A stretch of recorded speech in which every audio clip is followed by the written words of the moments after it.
pelos colegas, mas agradecer muito a presença aqui conosco do Pedro, nosso presidente, do Bressão, amigo de tantos anos, o Vinícius aqui conosco, né?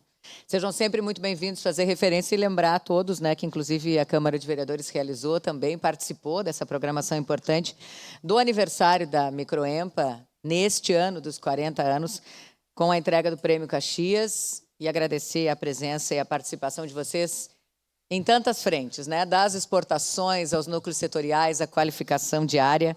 Parabéns e obrigada por estarem aqui conosco. Solicito às vereadoras e vereadores que, nesse momento, registrem os seus votos. Voto sim, senhora presidente. Voto sim, senhora presidente.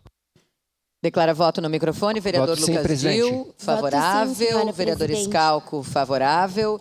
Vereadora Estela Balardim Eu também voto vota sim, senhora sim. presidente. Vereador Sandro Fantinel vota sim.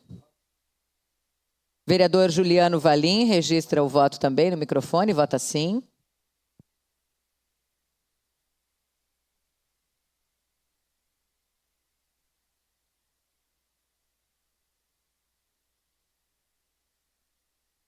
Voto sim.